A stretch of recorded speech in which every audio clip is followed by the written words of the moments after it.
Teman-teman Hagofos, kembali lagi bersama kami di podcast Zawiyah.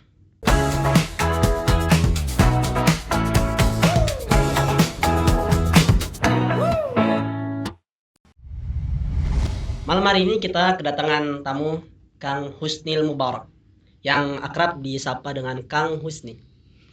Jadi teman-teman, Kang Husni ini mahasiswa di semester terakhir di Al-Haghof.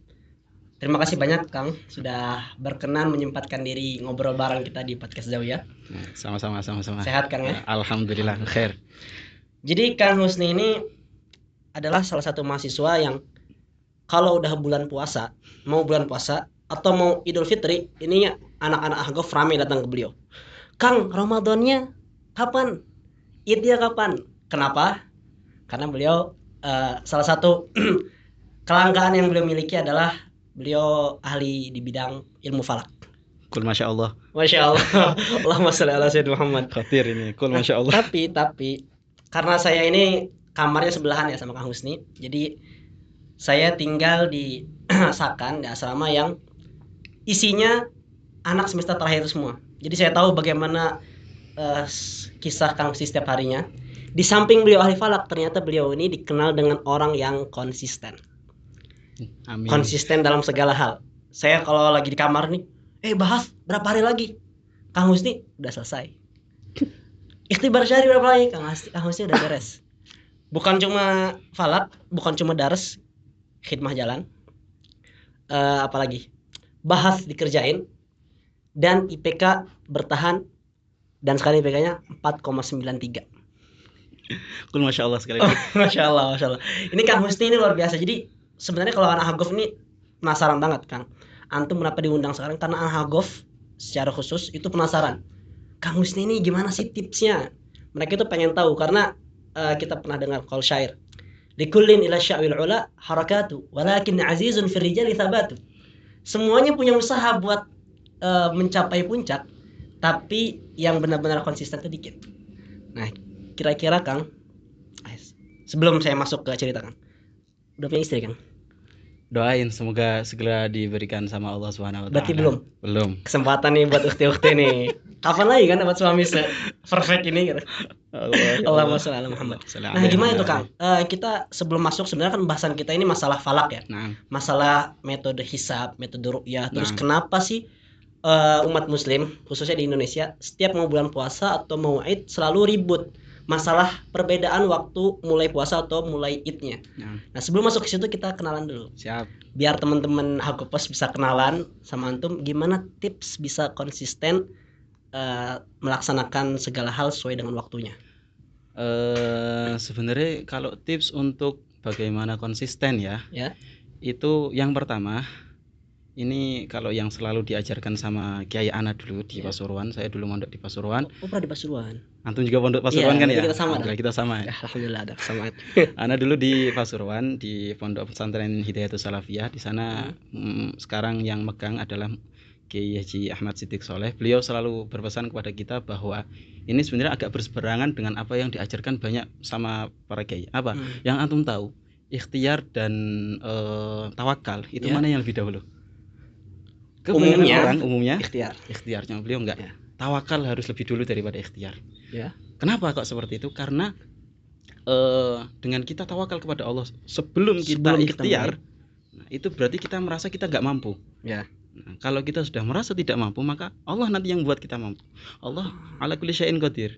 Orang bilang nggak bisa konsisten, nggak bisa apa. Pasrahkan dulu apa yang bakal kita kerjakan, apa tugas kita, pasrahkan dulu kepada Allah. Jangan sok bisa. Menarik. Jangan sok bisa dulu. Itu yang selalu ditekankan sama Kiai Ana dulu. Tawakal dulu sebelum ikhtiar. Nah, wallahu a'lam. Saya juga nggak bisa dibilang konsisten. Antum dari tadi terlalu mubalaghah sebenarnya. Antum terlalu mubalaghah. Saya juga bukan orang yang konsisten. Cuma Allah aja yang menutupi. Alhamdulillah, anak bersyukur Allah selalu menutupi aib-aib saya. Semoga kita selalu tutupin. Amin. Cuma kalau dibilang gimana konsisten, pertama itu minta ke Allah, tawakal ke Allah, biar Allah yang menuntun kita biar konsisten. Yang kedua, konsisten ini nggak bisa kita bangun instan sebenarnya. Konsisten ini nggak bisa kita bangun instan. harus apa ya, step by step dan benar-benar ditanamkan dari kecil. Ya. Nah, alhamdulillah Al-Fakir masih punya ayah dan punya ibu. Dari dulu saya memang selalu apa ya, ditekan untuk apa yang kau hadapi, apa yang di depan kau saat ini, jangan sampai lewat begitu saja sebelum kau selesaikan. Dan jangan nunggu waktu, jangan tafwid.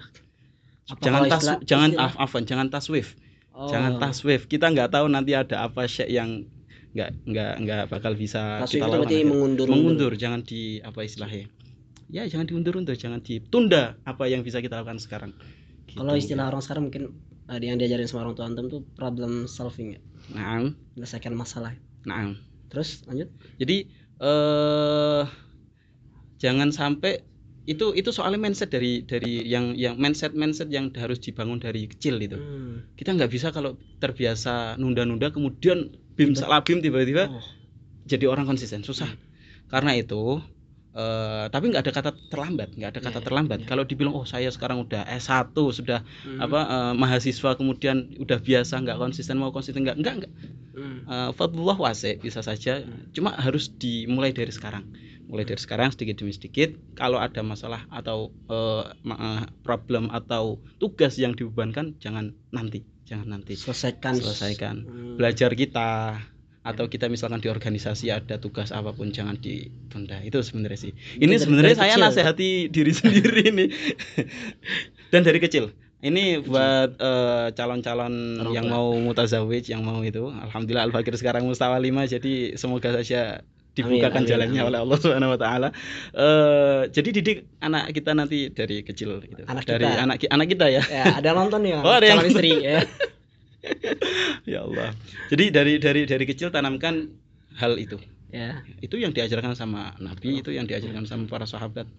Nah, kalau ada fikrah apa sekarang gitu. Tamam. Kurang lebih seperti itu. Dengar-dengarnya antum katanya udah pernah S1. Jadi antum sekarang S1. Tapi padahal udah pernah S1 itu. Ya, bener. Saya dulu yaitu saya ngambil S1 jurusan Pendidikan Agama Islam dulu di Pasuruan. Kalau nggak salah saya mulai masuk jadi maba itu tahun 2018. Ya. 2016 berarti beda setahun sama saya. Sama apa? Antum di sana? Ana masuk S1 di pondok dulu 2019. Ana masuknya di pondok 2017. Cuma saya tahu mahasiswa itu butuh tahu lingkungan sekitar, entar ada tugas, entar harus kesana kemari, maka Ana harus lihat lapangan dulu. Ana harus tahu gimana Pasuruan, di mana letak ini harus tahu sebelum Ana masuk di situ. Itu berarti universitasnya di luar pondok ya? Di luar pondok, cuma dia ada kerjasama dengan pondok. Beberapa teman saya juga ada yang kuliah di situ. Kenapa kok saya kuliah? Saya nggak ada niat untuk kuliah saat itu, cuma maksudnya apa ya? Ada niat kuliah, cuma orang tua nyuruh saya mondok. Kalau kuliah nanti gitu. Cuma bagi saya ini tadiul umur. Ini nyanyain umur ini. Kalau bisa sekarang dua-duanya kita ambil, kenapa tidak? Kenapa harus nanti gitu loh. Makanya saya ya itu anak belum ada kepikiran nanti bakal sampai sini nih di Yaman, di Agam ini nggak ada pikiran. Rencana berarti. Sama sekali nggak ada rencana. Makanya kalau ada rencana anak nanti aja. Nunggu kelar di pondok baru ke Yaman, ke Agaf ini. Nah, cuma karena nggak ada pikiran untuk kesini, akhirnya saya ya udah, ini ada kesempatan, pondok punya kerjasama dengan kampus, ya Bismillah, anak-anak akhirnya ambil S1 itu. Berarti antum udah terbiasa ngerjain makalah setiap minggu, kan biasanya kuliah padat gitu. Alhamdulillah, dan itu memang tantangan untuk bagi waktu. Itu tantangan, benar-benar tantangan bagi waktu. Di saat orang santri-santri libur biasanya hari Jumat, nggak ada hari paling tenang, paling nggak ada apa-apa hari Jumat. Saya itu harus kuliah dari pagi sampai malam. Hari Jumat kuliah. Karena memang itu sudah ada memang sudah ada hubungan atau kerjasama antara kampus sama itu. Akhirnya disesuaikan jadwalnya dengan jadwal yang munasib, yang sesuai dengan jadwalnya santri, yaitu hari Jumat. Jadi kita nggak ada waktu buat istirahat sebenarnya gitu. Tapi ala kulli hal, untuk mempersingkat waktu, karena umur kita nggak lama, biar nggak terlalu tua nanti kita, akhirnya anak ambil Bismillah. Berarti udah pernah bikin skripsi? Nah, yang menarik nih, yang menarik, saya ngerjain skripsi itu di Yaman. Jadi ceritanya gini. Ini boleh ceritakan ya? Boleh. Santai sedikit cerita lah. Al-Fakir dulu kuliah sampai kurang lebih semester 7, awal semester 7. Enggak, menjelang semester 7, liburan antara semester 6 ke semester 7. Itu Al-Fakir lulus pesantren. Ya. Di pesantren ada ijazah muadalah. Ya, muadalah itu kayak disetarakan dengan SMA. Jadi lulusannya bisa lanjut ke kuliah. Bisa pakai ijazah pesantren untuk lanjut ke Wustaulia itu ya? Bukan Wustaulia itu ya bisa sih, bisa dibilang Wustaulia, cuma lebih ke ya yang ulia itu. Yang ulia itu disetarakan muadalah dengan dengan SMA. Ala kulli hal, nah ketika saya lulus itu saya dipanggil sama kiai saya. Nah, kamu ke Ahgof Yaman ya. Oh, ini posisi sudah kuliah kan? Posisi sudah kuliah semester tua. Bayangin sudah semester 7. Itu saya tinggal KKN, PPL, skripsi kelar udah. Kiai manggil saya, "Nak, kamu lanjut ke Ahgof di Yaman." Dan saya dididik dari sama orang tua saya dari dulu, kamu kalau ada dawuh dari kiai, guru kamu jangan sekali-kali dibantah. Jangan sekali-kali dibantah. Akhirnya saya dilema saat itu. Keke ini gimana ini sudah semester tua, masa saya tinggal begitu aja gitu. Dan saya nggak berani bilang, "Yai, saya sekarang semester tua." Saya hatta bilang tahun depan saya nggak berani. Takut ntar hati beliau sedikit kecewa, bahaya buat anak ntar di kemudian hari. Saya nggak berani. Akhirnya anak cari info tentang, bahkan beliau nyariin juga. Beliau nyariin info tentang pendaftaran di Ahgof kayak gimana. Sehingga akhirnya singkat cerita, anak diterima di Ahgof. Saat itu anak KKN sudah kelar, PPL baru setengah jalan. PPL itu praktek ngajar di SMA gitu. Sudah udah kelar. Bukan udah kelar, setengah jalan. Nah, saya sudah harus berangkat. Saya bingung gimana ini gitu kan. Terus akhirnya saya datang ke kampus, minta izin, jelasin masalah saya ini. Anak pertama datang ke Kaprodi, kepala program studi, kepala jurusan. Ini bukan wilayah saya ini, saya nggak bisa ngasih jawaban. Kamu datang aja ke Pak Rektor. Wah, ini urusannya sama Rektor langsung gitu kan. Saya mau ketemu Rektor, nggak susah ketemu sama beliau. Akhirnya ketemu sama Wakil Rektor. Dan Wakil Rektor, Masya Allah, jazahullah khair beneran. Beliau memberi welcome banget. Cuma dengan catatan kamu siap nyelesain skripsi di sana. Dengan catatan kamu siap menyelesaikan skripsi di sana. Nah, bismillah deh. Di saat yang lain belum nyetor skripsi, memang belum jadwalnya nyetorin judul skripsi, saya itu harus nyari judul skripsi yang munasib sehingga bisa saya selesaikan nanti di Yaman. Berarti udah ngajuin judul dulu ya di Indo. Nah. Yang lain belum nyetor judul, belum ngajuin judul, saya harus nyetor judul duluan. Kenapa? Karena keburu berangkat. Akhirnya saya nyetorkan judul, diterima. Kalau nggak salah dulu ada ketarim-tarimannya juga judul anak itu dulu. Pengaruh bacaan Rotibul Haddad terhadap kedisiplinan santri di pondok pesantren mana gitu. Ajib. Nah, itu dulu anak skripsi saya itu. Nah, Masya Allah ya, mungkin itu berkahnya saya wallahu alam. Nah, mungkin itu berkahnya saya taat dan nggak berani nolak apa yang disabdakan sama guru saya. Ketika saya di Indo sempat nulis 1 bab, itu susahnya bukan main, nggak jalan-jalan. Udah mulai pengen ngerjain nih skripsi dari Indo. Itu nggak jalan-jalan. Dan Masya Allah pas saya berangkat ke Yaman, sudah berangkat masuk ke bab 2, di sana skripsi saya kalau nggak salah ada 6 atau 7 bab. Itu Masya Allah tabarakallah, kelar dalam waktu kalau nggak salah 2 atau 3 minggu. Wah, itu hitungannya cepet itu. Itu memang dulu mendukung sih, kita pas pertama datang itu nggak ada kuliah kecuali tamhidi. Tamhidi itu persiapan. Antum nggak langsung mulai daras. Kita harus tamhidi. Dan saya mikir itu, ini saya itu dulu kloter saya yang berangkat itu udah telat berangkatnya. Jadi nanti ngebut kuliah di sini harus ngebut. Nah, jadi kalau nanti bakalan tabrakan, bentrok sama jadwal yang ada di sini. Akhirnya mumpung masih tamhidi, mumpung masih persiapan di sini, ada persiapan 2-3 mingguan, ini harus nge-push skripsi saya. Alhamdulillah selesai di sini skripsi saya. Wah, ajib ya. Berarti udah SPD nih. Alhamdulillah. Dulu sama kuliah juga kan. Jadi di pondok itu ada dawuh gini dari guru-guru, kalau mau berangkat ke luar negeri selesaikan dulu. Nah, karena kalau belum sempurna mondok ya. Nah, Karena kalau belum selesai biasanya nggak sempurna nanti kamu kesana juga kayak sia-sia. Ya udah saya berarti sabar. Waktu itu saya udah mulai pengen berangkat tuh kelas 1 aliyah. Kelas 1 aliyah itu kelas 3 SMA. Nah tahun depannya lulus SMA. Nah di situ saya dikasih pilihan nih, karena harus mau nggak mau harus nunggu apa mau masuk kuliah atau ntar aja nungguin ke Ahgof. Cuma orang tua saya karena keterbatasan finansial, kata orang tua saya udah masuk aja dulu kuliah, gampang nanti kalau misalkan ada uang ya berangkat, kuliah yang ini diselesaikan di sana atau gimana caranya, pokoknya kuliah dulu, takut nanti ternyata gak ada biaya. Akhirnya gak dapet S1, ngikutin yang sini aja gitu. Akhirnya masuk semester pas mau KKN ternyata Ahgof keluar dan ternyata ada uang, ya udah berangkat. Izin ke wakil rektor, saya mau cuti. Oh, cuti jadinya. Cuti 5 tahun kasih izin. Dan saya kan ada ustadz saya yang memang membimbing saya ngatur uang segala macam tuh bilang, ya udah kamu izin aja ke wakil rektor, izin cuti, nanti setelah dari Ahgof lanjutkan skripsi. Makanya habis skripsi ini nanti skripsi lagi itu. Saya masuk dulu manajemen pendidikan. Masya Allah, ini bakal jadi mutir ma'had ini. Cuma masalah gini Kang, saya dulu kuliahnya nggak terlalu fokus karena sering ditarik terus sama bagian bakat di kuliah itu. Udah kamu ikut lomba aja. Jadi saya ikut lomba, kadang akhirnya nggak bisa fokus sama studi. 2 minggu pulang, ada lomba lagi, event lagi, berangkat lagi, sampai akhirnya pernah 3 bulan nggak masuk. Saya datang ke dosen, Ustadz saya pengen ikut ujian tapi saya 3 bulan nggak masuk. Kamu kemana 3 bulan? Lomba Ustadz. Katanya lomba, menang nggak? Untungnya menang. Jadi saya bilang, Pak dosen bisa lihat piala saya di kantor.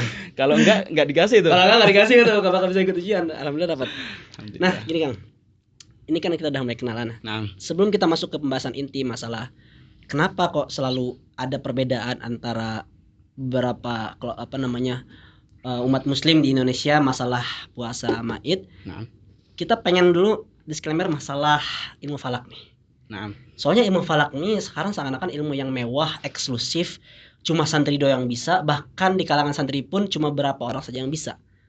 Apakah pengalaman antum dengan ilmu falak pun seperti itu atau gimana? Ilmu falak ya. Ilmu falak ini sebenarnya kalau bisa dibilang tadi ilmu yang mewah, ilmu yang memang tidak semua orang bisa, tidak semua orang punya, memang betul. Sekarang itu ilmu falak, apalagi di kalangan pesantren ya, saya lihat di beberapa pesantren itu sudah mulai kehilangan mata pelajaran yang bernama ilmu falak di beberapa pesantren. Makanya ilmu falak ini jadi ilmu yang mewah. Akan tetapi ini sebenarnya perlu kita jadikan cambuk buat kita yang di dunia pesantren ya, bahwa ternyata sekarang justru yang banyak peminatnya itu dari kalangan akademisi. Sekarang mulai banyak tuh kampus-kampus yang membuka jurusan astronomi. Jadi ini cambuk buat kita. Sebenarnya ilmu falak ini yang punya kita dulu pesantren, orang-orang pesantren. Kenapa justru sekarang kok malah orang luar minat? Jangan sampai kemudian di kemudian hari dianggap bahwa ilmu falak ini ilmu yang lahir dari bangku perkuliahan, bukan di bangku pesantren. Jangan. Makanya ini cambuk buat kita. Dan alhamdulillah ya, kalau dibilang Al-Fakir sebenarnya bukan ahli falak. Antum jangan ngasih berita yang enggak ke orang semua yang penonton. Saya ini bukan ahli falak. Saya hanya orang yang suka. Seneng dari dulu, seneng sama ilmu falak. Gitu. Jadi mungkin kayak gitu. Jadi ilmu falak semuanya harus suka kan ya. Semua harus suka dulu biar kita. Kadang ada orang yang bilang ilmu falak itu susah. Ya, termasuk saya. Antum bilang ilmu falak susah. Enggak lah. Antum mana yakin antum pasti bisa lah itu. Nah, itu dulu belajar di mana tuh pertama kali belajar ilmu falak? Ana pertama kali belajar ilmu falak di Madrasah Qudsiyah Kudus. Madrasah Qudsiyah Kudus. Madrasah Qudsiyah Kudus ini salah satu madrasah tertua di Kabupaten Kudus. Berdiri tahun 1919. Wah, 1919. Itu kalau yang diketahui sama sejarah yang diketahui ya, nggak tahu kalau ternyata gitu ya? Yang tercatat, nggak tahu kalau sebelumnya ada madrasah lain. Madrasah Qudsiyah ini madrasah tertua kedua di Indonesia. Bukan di Kudus. Di Kudus. Madrasah tertua kedua. Dan ini jangan dikira ini pesantren ya. Bukan, Madrasah Qudsiyah ini madrasah. kayak MTS MA, MI MTS MA yang ada sekarang. Berarti nggak ada orang nggak mondok gitu ya?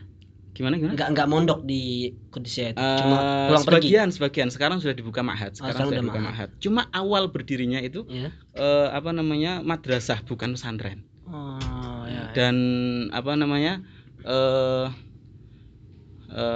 jadi ada orang yang mengira antum ini dulu belajar kayak gini di pesantren. Bukan, saya belajarnya di madrasah. Mulai diajarkan ilmu falak di kelas 1 sanawiyah. MTS atau SMP. MTS udah belajar falak? Sudah. Dulu anak masih ingat pakai kitab Badi'atul Mithal fi Hisabis Sinin wal Hilal. Itu bagian awalnya gampang-gampang, tapi bagian akhir itu killer, bagian akhir. Saya belajar falak. Gimana? Semester 1 baru belajar falak. Semester 1. Tapi kan kurikulum pondok, bukan kurikulum kuliah. Nah. Jadi itu saya mulai belajar itu di kelas 1 MTS Qudusiyah. Sampai lulus Qudusiyah itu nyampe aliyah Qudusiyah kelas 3 aliyah itu ada juga masih ilmu falak. Kemudian ana setelah itu pindah ke mana?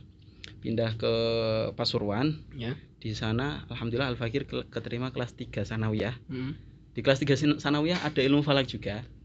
Sampai kelas 2 aliyah kalau nggak salah. Jadi alhamdulillah belajar falak nyambung gitu ya. Nyambung alhamdulillah. Wah. Jadi jangan dibilang ahli tapi ya. Saya ini hanya belajar. Kenapa belajar?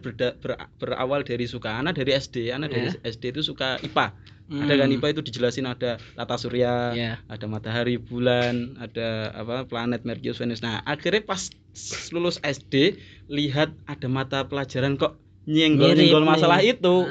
Tertarik karena akhirnya suka itu, berawal dari suka itu. Berarti memang kita harus mulai suka dulu baru. Nah, pelajaran dibilang susah karena antum nggak suka. Anak jujur, dulu nggak suka. Sebenarnya tertarik, wah ini ajib nih. Kita bisa tahu waktu sholat, kiblat. Cuma karena waktu itu kebetulan guru saya almarhum Ki Asrori, udah sepuh banget. Anak pernah belajar kitab beliau itu. Ya? Nah, bukan belajar sama beliau, belajar kitab beliau sama muridnya beliau. Anak beliau ngajar juga di pesantren saya di Pasuruan dulu, ngajar juga. Cuma beliau sudah sepuh, jadi sudah diganti sama yang murid beliau. Jadi dulu belajar sama beliau, udah sepuh. Karena beliau udah sepuh kan, maksudnya udah hafal. Jadi beberapa rumus itu nggak sempat beliau jelasin, udah langsung hasilnya. Jadi akhirnya kita yang belum sampai ke derajat kayak beliau itu akhirnya apa ini gitu itu kan, ya. Makanya sampai sekarang saya baru mulai tertarik lagi setelah ngobrol sama antum nih belajar falak. Insyaallah mudah-mudahan antum ada waktu. Bismillah. Nah, doain aja dah. Itu berarti antum belajar falak di madrasah ya, bahkan bukan pondok. Artinya sebenarnya ilmu falak tuh bisa dipelajari oleh siapapun gitu ya. Betul, ilmu falak bisa dipelajari oleh siapapun. Penting ada keinginan dan mau cari tahu. Nah, kemarin saya pernah baca juga tuh ada teman saya astronom namanya Kang Mas Sahril, dia orang Subang di Subang. Dia punya buku kayak gitu juga. Memang pertama harus suka dulu. Iya. Kalau nggak suka nggak bakal bisa belajar katanya. Betul. Semua itu berlaku di semua mata pelajaran atau mata kuliah. Antum ada mata kuliah di sini yang nyebelin, yang ngapal susah segala macam itu. Kenapa? Karena berawal dari nggak suka. Nggak suka ini memang bisa jadi nggak suka mata pelajaran nih, mata kuliah bisa nggak suka sama yang menyampaikan. Bisa nggak suka memang dari awal bukan bidang antum, memang hati antum nggak tertarik. Iya, betul.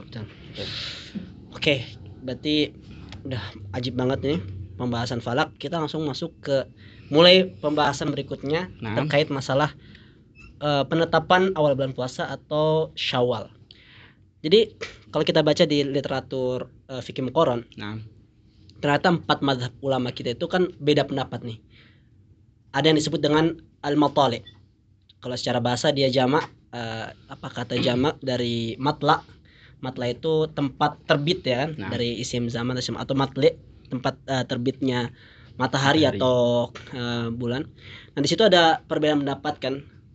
Jumhur 3 madhab, Imam Ahmad bin Hanbal, Imam Malik dan Imam Hanafi, Imam Abu Hanifah mengatakan bahwasanya perbedaan tempat terbitnya bulan atau matahari itu tidak menjadi sebab perbedaan penetapan bulan puasa dan Id. Sementara Imam Syafi'i beliau berpendapat enggak, masing-masing punya tempat waktunya sendiri. Betul. Artinya yang di satu daerah dengan yang lain bisa jadi beda waktunya. Padahal plot twistnya mereka menyimpulkan semua hukum yang berbeda itu berdasarkan dengan hadis yang sama. Betul sekali. Yang diriwayatkan oleh Imam Bukhari yang teksnya sumu li ru'yatihi wa aftiru li ru'yatihi. Berpuasalah ketika kalian melihat bulan dan berbukalah atau maksudnya hari Id ketika kalian melihat bulan. Betul. Nah, ini kok bisa hadisnya sama tapi kok kesimpulan hukumnya beda, itu gimana itu, Kang? Nah, ini yang menarik banget ini. Kenapa menarik banget? Karena kita sering kali ya gara-gara perbedaan pendapat kayak gini rame di Indo, entah dimanapun itu rame karena perbedaan pendapat. Padahal mereka semuanya ini yang memiliki perbedaan pendapat ini semuanya mengerucut pada satu hadis yang sama. Jadi dibilang ngapain kita harus rame gitu loh. Dan ini masya Allahnya Rasulullah SAW bahwa beliau memang diberikan jawami'ul kalim, yang dimana redaksi beliau itu bisa diinterpretasikan dengan berbagai macam, bisa dipahami dengan berbagai macam, bisa disimpulkan dalam dengan kesimpulan yang bermacam-macam. Dan ini bukan untuk perpecahan, ini rahmah justru. Yang ma'ruf ikhtilaful a'immah rahmah gitu. Nah, kenapa kok bisa berbeda nih? Padahal menggunakan istidlal atau menggunakan dalil yang sama, satu hadis yaitu sumu li ru'yatihi wa aftiru li ru'yatihi. Kenapa kok bisa ada perbedaan macam? Jadi seperti ini ya. Yang ma'ruf, yang populer sekarang ini ada 3 metode. Ada 3 metode. Yang pertama ada metode ru'yah. Nah, yang kedua ada metode hisab. Yang ketiga ini yang baru diramaikan ini adalah ada namanya KHGT, kalender hijriyah global tunggal. Ini yang baru dipopulerkan. Ada 3. Meskipun ada pendapat yang lain, ada yang pakai hisab aboge, ada yang pakai hisab lupa ada kemarin. Masya Allah, ini lupaan ini ya Allah. Ya banyak sebenarnya. Cuma kita fokuskan kalam kita di tiga metode ini. Karena 3 ini sama-sama ngambil dari hadis yang sama, yaitu sumu li ru'yatihi wa aftir li ru'yatihi. Yang pertama adalah ru'yah. Apa itu ru'yah? Ru'yah adalah metode menentukan awal bulan hijriyah dengan cara melihat langsung hilal. Hilal adalah bulan sabit, bulan baru. Jadi kalau seandainya nanti terlihat di atas ufuk terlihat hilal, maka besok sudah masuk bulan baru, bulan Ramadan atau bulan Syawal. Nah, kalau seandainya tidak terlihat, maka besok genap jadi 30 gitu. Ini adalah metode ru'yah. Metode ru'yah ini jangan dikira tidak pakai hisab. Metode ru'yah ini juga memakai hisab, cuma digunakan sebagai alat bantu. Kita tahu langit sebegitu luasnya, langit luas sekali dari ufuk, dari ujung sampai ujung muter, bahkan ini semuanya langit. Tapi terus gimana kita bisa tahu hilal yang hanya kecil, tempatnya di mana? Gimana kita bisa tahu? Itu dibantu dengan ilmu falak ini, hisab ini tadi. Jadi jangan dibilang ru'yah, orang yang pakai ru'yah itu tanpa hisab, enggak. Mereka memakai hisab hanya sebagai wasilah untuk ru'yah. Jadi pada akhirnya mereka menetapkan besok puasa atau besok Syawal itu dilihat apa enggak. Gitu. Ini ru'yah. Yang kedua hisab. Hisab ini adalah menentukan awal bulan menggunakan alat bantu ilmu astronomi. Artinya dengan perhitungan pergerakan matahari dan bulan kita bisa tahu nih kapan awal bulan. Kita bisa tahu nih hilal berada di mana. Kita bisa tahu nih hilal sudah ada atau enggak. Nah, dari situ orang-orang hisab kalau melihat hilal ini sudah ada. Hilal ini sudah ada, berarti besok adalah bulan baru. Nah, jadi misalkan akhir Sya'ban tanggal 29 Sya'ban dihitung ternyata hilal sudah ada ini. Berarti besok adalah bulan baru. Ini orang hisab. Jadi mereka menggunakan ilmu hisab sebagai goal, sebagai hasil akhir. Bukan hanya sebagai wasilah. Ini perbedaan antara ru'yah dengan hisab. Kalau hisab kalau metode ru'yah itu hisab hanya dijadikan sebagai wasilah, bisa dilihatnya bulan atau enggak. Kalau hisab justru hisab itu menjadi patokan penentuan awal bulan baru atau gitu. Betul sekali. Kalau KHGT? KHGT ini yang baru.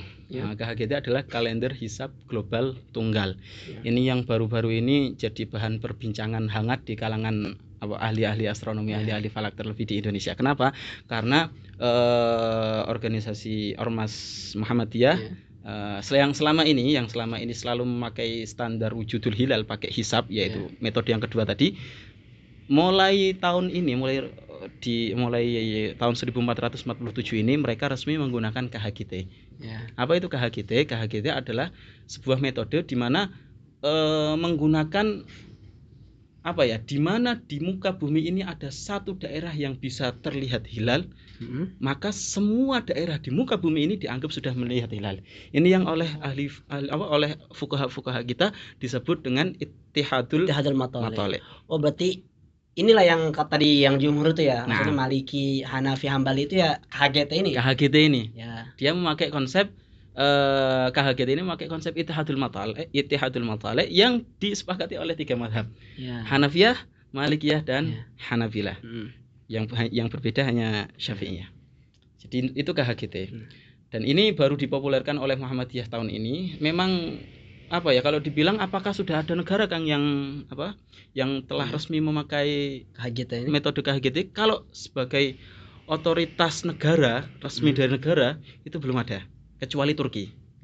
Turki sudah menetapkan kemarin kalau nggak salah ya, kalau saya ingat 2016, dia mulai menetapkan bahwa negara kita, Turki maksudnya, itu memakai konsep KHGT mulai tahun 2016. Sedangkan Muhammadiyah baru resmi sekarang ini. Baru tahun Ramadan ini. 1447 ini. Meskipun ya, Ana pernah baca bahwa di literatur yang ditulis oleh orang-orang Muhammadiyah, mereka sudah mulai meneliti konsep KHGT ini itu sejak tahun 2007 kalau nggak salah. Berarti mereka nggak langsung jadi itu enggak. Mereka benar-benar sudah mengkaji jauh-jauh hari. Mereka sudah mengkaji jauh-jauh hari sejak 2007. Bukan 2017, 2007. Wah.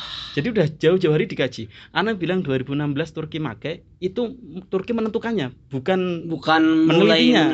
Mereka meneliti jauh-jauh hari juga, cuma ditetapkan oleh Turki itu 2016. Nah, Muhammadiyah mulai meneliti 2007. Itu saya baca di beberapa tulisan-tulisan yang ditulis oleh orang-orang Muhammadiyah. Jadi sebenarnya KHGT ini, kalau ini kesimpulan saya, KHGT sama ru'yah itu ada satu titik kesepakatan bahwasanya penentuan itu ya ditentukan oleh terlihat bulan atau enggak. Bukan seperti itu sebenarnya. Gimana itu? Mereka yang saya pahami, mereka tidak mengharuskan ru'yah bil fi'il. Jadi mereka punya kriteria di mana kalau memenuhi kriteria ini maka hilal bisa dilihat. Cukup bisa dilihat. Naam. Dan ini kriteria ini lumayan tinggi, maksudnya gini ya, kalau kita bilang kriteria hilal bisa terlihat itu di negara kita Indonesia itu ada kesepakatan dengan negara tetangga Malaysia, Brunei dan Singapura. Disingkat MABIMS namanya, MABIMS, Menteri Agama Brunei, Indonesia, Singapura dan Malaysia. Itu mereka punya kesepakatan bahwa batas hilal bisa dilihat itu 3 derajat sekarang ini. Itu keputusan yang sudah direvisi tahun 2022. Sebelumnya ketinggian adalah 2 derajat minimal. Cuma sudah direvisi oleh MABIMS tahun 2022, direvisi menjadi minimal 3 derajat. Nah, yang kriteria yang diikuti oleh KHGT itu bukan 3. Berapa? 5 derajat. Jadi lebih tinggi. Nah, mereka enggak yang setahu Ana ya, nanti orang-orang Muhammadiyah kalau saya salah bisa dikoreksi. Kita terbuka dikoreksi. Saya juga ini biasa bima alim tuh, biasa bima daros tuh. Mereka tidak memakai ru'yah bil fi'il. Jadi selama di titik di muka bumi ini ada yang melihat hilal, bukan ada yang melihat hilal, ada daerah yang mungkin bisa terlihat hilal dengan kategori 5 derajat itu tadi, maka besok sudah bulan baru di seluruh dunia. Berarti mereka tuh pakainya ru'yah bil quwwah. Ada kemungkinan bisa dilihat ya, berarti besok bulan baru. Meskipun nggak dilihat beneran. Dan ini salah satu parameternya ya. Ada beberapa parameter yang harus dipenuhi agar besok itu bulan baru. Nah, jadi berarti iya benar, paham. Berarti ru'yah bil quwwah, maksudnya ada kemungkinan meskipun tidak dilihat secara, itu bedanya antara ru'yah sama KHGT. Nah, Kalau ru'yah ya harus benar-benar kelihatan. nah. Kalau KHGT nggak mesti kelihatan beneran, tapi yang penting derajat bulannya itu berada di derajat yang memang mungkin untuk dilihat. Sangat mungkin untuk bisa dilihat. Dan perbedaan kedua adalah kalau ru'yah itu biasanya pakai konsep ikhtilaful matalih, di mana setiap daerah punya matlak sendiri. Kalau KHGT semuanya di muka bumi ini dijadikan satu matlak, sehingga misalkan di Amerika kelihatan, Indonesia ikut. Oh gitu. Teman-teman, derajat itu satu derajat itu 4 menit ya kan ya. Nah, 4 menit. Jadi satu derajat itu 4 menit. 4 menit waktu. 4 menit waktu 4 menit, artinya kalau misalkan bulan berada di 5 derajat, berarti kemungkinan kita melihat bulan itu kita punya waktu 20 menit untuk melihat bulan.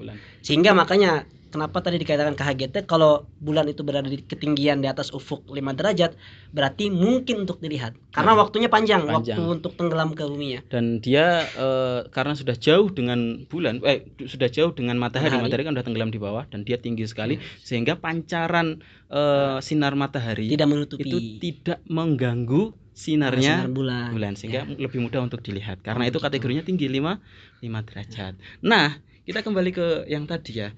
Tiga metode ini menggunakan dalil hadis yang sama. Yaitu hadis sumu li ru'yatihi wa aftiru li ru'yatihi. Tinggal dari sisi mana ini ngambil dalil, kok bisa satu hadis kok kesimpulan beda, itu gimana ya? Nah, ini yang oleh orang-orang usul fikih dan orang-orang yang pegiat atau yang suka dengan fikih muqarrar, ini yang disebut dengan wajud dalalah. Wajud dalalah itu berarti cara menyimpulkan cara mengambil hukum dari dalil tersebut. Bagaimana dalil ini bisa menyimpulkan ke hukum tersebut? Bisa dibilang sudut pandang nggak? Sudut pandang terhadap dalil ya. Kurang lebih kayak gitu. Nah, dari mana kok hadis ini bisa, pertama ru'yah ya. Dari mana hadis ini bisa bisa menunjukkan bahwa perintah untuk ru'yah, bahwa bulan baru itu bisa dianggap sudah masuk bulan baru kalau memang sudah kelihatan hilalnya. Dari mana? Kalau ini zahir, hadisnya bilang sumu li ru'yatihi. Puasalah kalian li ru'yatihi karena melihat terlihatnya. Karena terlihatnya bulan. Ya, ini namanya kan idhofatul masdar ilal maf'ul. Gitu. Puasalah kalian karena terlihatnya hilal. Wa aftiru, dan berhenti puasa, artinya masuk Syawal li ru'yatihi karena melihat hilal.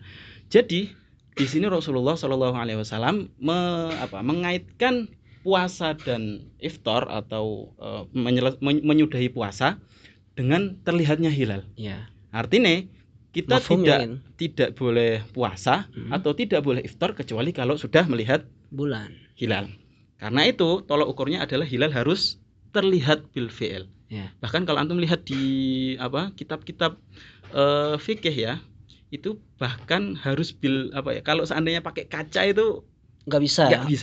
Maka ini min ghairi nahwi mir'ah. Nah, bahasanya di Tuhfah di mana-mana min ghairi nahwi mir'ah. Tanpa semisal cermin. Bahkan ini kacamata ini mahal perdebatan, mahal jadal antara para ahli fuqaha sekarang ini. Berarti fuqaha aja masih khilaf nih kalau lewat kacamata apakah dianggap ru'yah apa enggak. Nah, itu masih jadi perdebatan itu. Ini berarti mazhab Syafi'i ini ya? Nah, mazhab Syafi'i. Yang ru'yah itu yang kita ru'yah. Apa tadi? Sumu li ru'yatihi, karena ada perintah amr ini dikaitkan dengan ru'yah, dan iftar, perintah iftar itu dikaitkan dengan ru'yah. Kalau kita lihat mafhum mukhalafahnya, berarti kalau tidak terlihat itu hilal, maka enggak boleh puasa, atau enggak iftar, enggak id. Mafhum ya? Itu metode yang pertama, yaitu ru'yah. Mafhum. Nah, yang kedua hisab, ini yang menarik.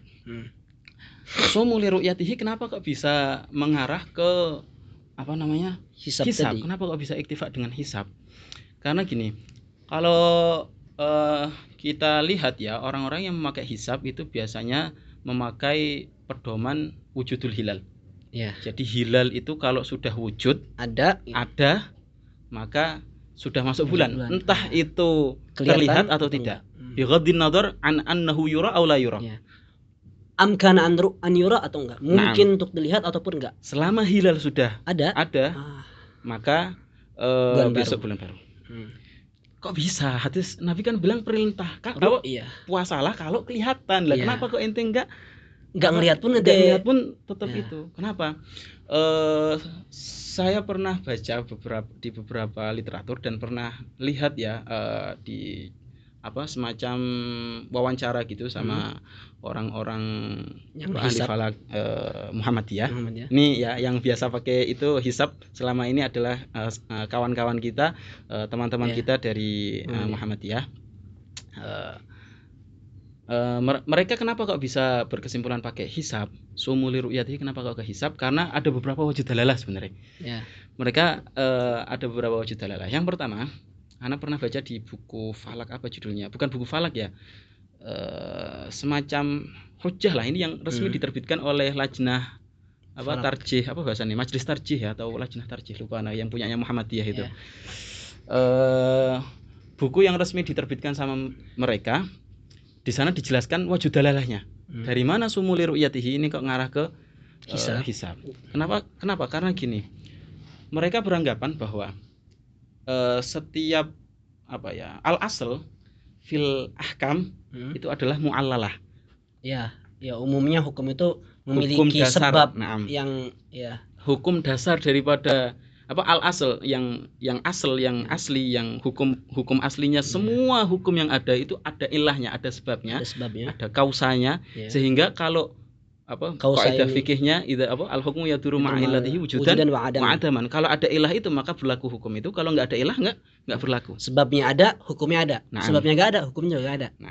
Nah itu siapa yang mengatakan semacam ini dalam kalangan fuqaha? Yang mengatakan seperti ini dalam fuqaha adalah Al-Hanafiyah. Hanafiyah mengatakan al-asl fil ahkam adalah mu'allalah. Beda dengan Syafi'iyah. Syafi'iyah mengatakan al-asl fil ahkam adalah ta'abbud. Itu Syafi'iyah. Nah, kawan-kawan kita dari kalangan Muhammadiyah, dari orang-orang Muhammadiyah itu menganggap bahwa hadis ini itu mu'allal. Kenapa kok Nabi memerintahkan puasa? Karena melihat hilal. Ini ada sebabnya. Ya. Ada sebabnya, ada ilahnya. Apa itu? Karena di zaman Nabi, di zaman para sahabat, itu yang mampu untuk mengetahui pergerakan matahari dan bulan itu hanya sedikit sekali. Ya. Pengetahuan perkembangan ilmu falak di kalangan bangsa Arab saat itu tidak semaju zaman sekarang. Ya. Sehingga Nabi memerintahkan untuk mengetahuinya gimana? Gak bisa Nabi memaksakan untuk mereka belajar falak, nggak mungkin. Sehingga apa metode yang memungkinkan untuk dilakukan saat itu adalah melihat langsung. Paham? Ya. Karena zaman saat itu susah untuk perkembangan ilmu falak nggak semaju zaman sekarang. Nggak semaju zaman sekarang. Nabi akhirnya kalau kau kelihatan puasa, kalau nggak kelihatan ya sudah. Dan ini dikuatkan dengan mereka ada kenapa kok dianggap mu'allal? Kenapa kok dengan ilah semacam itu? Ini nggak ngarang-ngarang mereka. Jadi ini menunjukkan bahwa betapa ulama kita itu nggak ngawur menentukan hukum gitu. Ya. Jangan dikira ente gini ngawur. Enggak. Mereka punya dasar. Mereka kenapa kok dianggap itu adalah ada ilahnya, yaitu karena orang-orang belum terlalu paham ilmu falak. Ya. Kenapa? Karena ada hadis Nabi yang wallahu alam redaksinya gimana, ini riwayat bil makna ya. Kunna ummatan ummiyah la taktub wala taqra atau gimana, wala ta'uddu syuhur. Ya. Kita enggak bisa ngitung-ngitung bulan. Ya. Ada hadis itu. Ini dari sini berarti kita tahu bahwa kenapa pakainya ru'yah? Ru'yah kenapa? Karena nahna ummah. Ya. Kenapa cuma pakai melihat? Karena saat itu umat yang ada di sekeliling Nabi belum bisa ngitung bulan kayak sekarang. Karena itu Nabi ya sudah yang yatawafar metode yang memungkinkan dipakai saat itu adalah melihat. Ya. Ilahnya itu. Nah, ilah zaman sekarang apakah itu berlaku? Iya, sekarang zaman sekarang enggak. Kita bisa ngitung untuk berapa ribu tahun yang ke depan, bisa kita hitung hilal berada di mana, kapan masuk awal bulan, bisa dihitung semuanya. Karena itu akhirnya orang-orang teman-teman kita dari kalangan Muhammadiyah mengatakan ya udah kita berarti karena kita sekarang bisa ngitung, ya udah kita pakai hisab. Ini sebelum KHGT ini. Nah, ini sebelum KHGT. Oh, berarti mereka menganggap bahwasanya hadis yang sumul ru'yatihi kemudian kan setelahnya fa in ghumma 'alaikum fa akmilu iddata 30 itu semuanya kharaja makhrajal ghalib. Nah, karena saat itu. Jadi menyesuaikan fakta yang ada di saat itu aja. Itu menurut saya fihi apa ya? Mahal minal hujjah sebenarnya. Iya, kuat lah bisa dibilang kuat. Dan itu berdasarkan pada kaidah tadi itu al-asl fil ahkam mu'allalah. Ini bedanya dengan orang-orang yang memakai ru'yah, pemerintah Indonesia maksudnya, terus teman-teman dari NU yang memakai ru'yah, mereka mengatakan al-aslu fil ahkam at-ta'abbud. Kita diperintahkan untuk pakai ru'yah. Ya udah ru'yah. Ya udah, enggak pakai yang lain udah. Tapi kalau kita bisa mengkritisi ya. Kita coba sedikit mengkritisi. Kalau bisa kita kritisi, saya ingat di Ghayatul Usul ya, di usul fikih. Sedikit murojaah saya juga usul fikih ini. Kita murojaah apa itu? Qawaidul illah. Qawaidul illah. Nah, kalau antum ingat di Ghayatul Usul, di Ghayatul Usul bahwa salah satu syarat illah itu harus Allah ta'uda ilal asal bil ibtal. Iya. Benar enggak sih bahasa redaksinya kurang lebih kayak gitu lah. Bin naqad kalau salah. Nah, atau aumayashbu dzalik. Pokok syaratnya adalah illah ini tidak boleh kembali kepada hukum asal dengan merusak hukum asal tersebut. Iya. Di Syekh Zakaria Ansori di Ghayatul Usul ngasih contoh adalah beliau mengkritiki Hanafiyah yang mengatakan bahwa boleh ikhrajuz zakah bil qimah. Iya, betul. Iya, ingat. Boleh ikhrajuz zakah bil qimah. Dengan alasan apa? Mereka memberikan alasan karena ilahnya sebabnya zakat ini kan nas daripada Nabi kan pakai hubub ya. Pakai hubub. Pakai makanan pokok, beras dan sebagainya, zakat fitrah itu. Nah, Hanafiyah menganggap bahwa kenapa kok harus qut? Karena itu untuk mencukupi mereka. Jadi mereka mengambil ilah mencukupi. Nah, sedangkan mencukupi kan nggak harus pakai qut, bisa pakai qimah atau qimah bahasanya harga atau pakai uang. Pakai uang. Kan bisa mencukupi pakai uang. Nah, akhirnya mereka ngambil ilah apa tadi? Mencukupi. Cuma ilah ini kalau kembali ke hukum asal, artinya kalau kita perbolehkan pakai qimah, pakai uang, berarti nggak lagi wajib pakai hubub. Padahal Nabi mewajibkan pakai hubub. Nah, yang mahal syahidnya masalah kita ini tadi bahwa kalau kita katakan wujud pakai bahwa Nabi bilang sumuli ru'yatihi itu karena ilahnya karena tidak tawafar selain ru'yah saat itu, tidak memungkinkan kecuali ru'yah pada saat itu, maka ini akan memberikan kesimpulan bahwa nggak harus ru'yah. Padahal Nabi bilang harus ru'yah. Wallahu a'lam, ini bisa jadi. Iya, betul. Jadi sebenarnya lumayan berat nih kalau kita karena usul fikih. Jadi gini, kita sederhanakan. Jadi argumentasi dari yang pemegang hisab itu juga kuat. Mereka mengatakan bahwasanya perkataan Nabi kenapa dikaitkan dengan melihat, karena di zaman itu cuma bisa melihat aja, belum bisa ngitung. Nggak ada metode yang lain. Ya, dan ini bukan sembarangan mereka menyimpulkan kayak gitu, karena di kaidah fikih ada ketika qaid itu kharaja makhrajal ghalib maka la mafhuma lahu. Ketika satu syarat ini disebut karena hanya menyesuaikan fakta, maka kita tidak bisa tarik kesimpulan sebaliknya. Betul. Artinya tadi sumuli ru'yatihi, kalau yang kita ambil kan berarti kalau nggak ngelihat bulan nggak puasa. Nah, tapi karena menurut pandangan mereka melihat itu hanya menyesuaikan fakta, sehingga kita tidak bisa menarik kesimpulan bahwa kalau tidak melihat maka tidak puasa. Nah, itu kan kesimpulannya. Kemudian tadi dikritik bahwasanya analisis seperti ini itu membuat kita akhirnya meninggalkan hadis. Sementara ulama Syafi'iyah itu mereka lebih menjaga bagaimana hadis ini tetap terjaga diamalkan. Karena kalau kita bilang kayak gitu ntar nggak pakai ru'yah lagi sudah. Betul. Nah, itu kurang lebih kayak gitu ya kesimpulannya. Kurang lebih kayak gitu. Bisa kita lanjut. Selanjutnya adalah metode yang ketiga, yaitu KHGT. Nah, itu gimana tuh? Nah, KHGT ini yang kemudian menggantikan hisab yang sekarang kawan-kawan Muhammadiyah ya. Kawan-kawan Muhammadiyah yang sebelumnya pakai hisab wujudul hilal, sekarang juga pakai KHGT. KHGT ini juga pakai hisab, pakai ilmu falak. Nggak mungkin dia bisa bisa menggunakan KHGT kecuali kalau pakai ilmu falak juga. Kalau nggak pakai ilmu falak nggak mungkin gitu. Tetap pakai hisab juga. Cuma yang jadi tekanan mereka adalah tidak lagi mengerucut di satu daerah, tapi dimanapun di muka bumi ini terlihat, maka semua daerah di muka bumi ini dianggap melihat. Sehingga satu bumi ini, satu dunia ini puasa dan Idul Fitrinya bareng-bareng semuanya. Dari mana ngambil dari hadis ini? Dari mana? Mereka kalau Ana baca di beberapa literaturnya orang-orang Muhammadiyah, saya kurang cocok sebenarnya. Mohon maaf kawan-kawan Muhammadiyah. Tapi saya mendukung karena saya kurang cocok dengan satu dalil yang antum ambil. Menurut saya, menurut hemat saya ini terlalu agak memaksakan. Apa itu? Ana baca di beberapa literatur Muhammadiyah yang resmi dikeluarkan oleh lembaga tarjih Muhammadiyah. Apa sih istilahnya, lembaga tarjih atau apa? Saya ingat kurang lebih itulah. Dia ada Muhammadiyah di sini gitu. Majelis tarjih ada dari Muhammadiyah juga nih. Majelis tarjih. Di sana saya baca bahwa dalil yang mereka pakai yang justru ini dijadikan dalil utama. Ini kalau jadi dalil pendukung oke lah, tapi ini dijadikan dalil utama.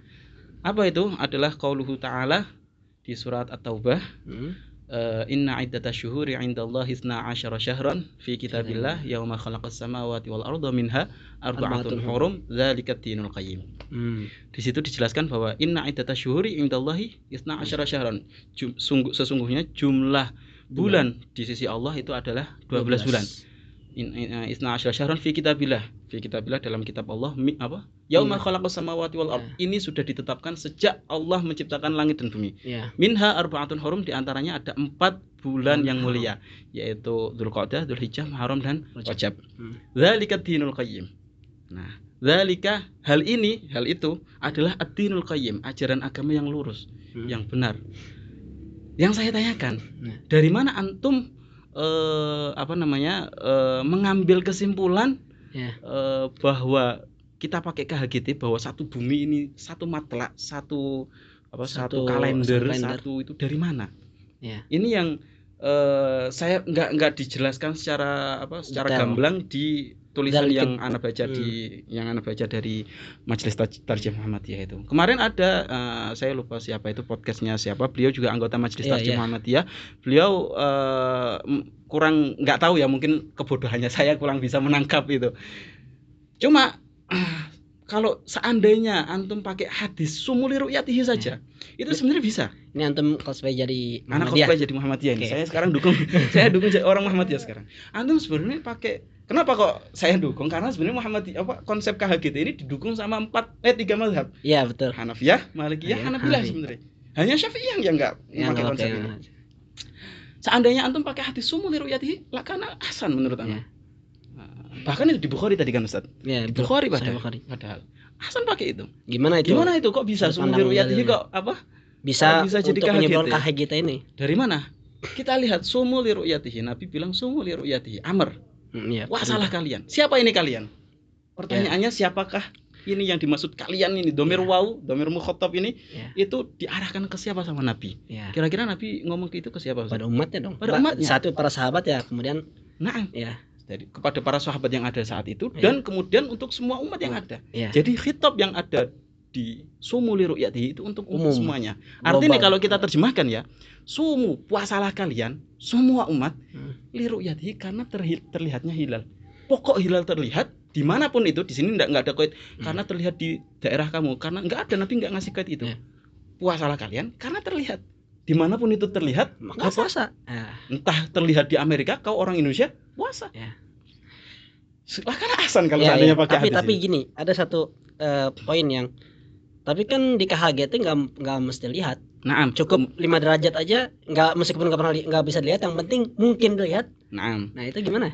Gimana cara ngambil dari hadis itu? Dikolaborasikan dengan konsep hisab tadi. Artinya li ru'yatihi ini nggak jadi goalnya. Li ru'yatihi hanya jadi wasilah, metode.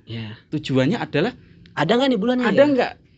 Kalau ada, kalian semuanya puasa. Pakai apa? Pakai ru'yah. Kalau nggak ada cara lain, kalau nggak bisa hisab. Kan gitu.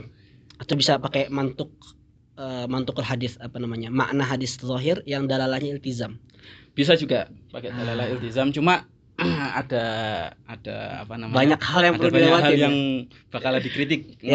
Kemarin saya pernah duduk dengan, bukan kemarin ya, udah berapa lama itu. Saya pernah duduk sama beberapa teman ini mencoba, jadi kita cosplay, jadi sama-sama itu sebenarnya. Dia bukan orang Muhammadiyah, cuma dia mencoba ngerot dalil apa, mencoba mendukung dalilnya Muhammadiyah. Dia pakai dalalah iltizam, tapi fihi syai' itu bakalan panjang kalau kita panjang iltizam. Ntar karena dalalah iltizam bakalan tabrakan dengan dalalah yang apa, mutafaqah, dalalah lafadznya lah.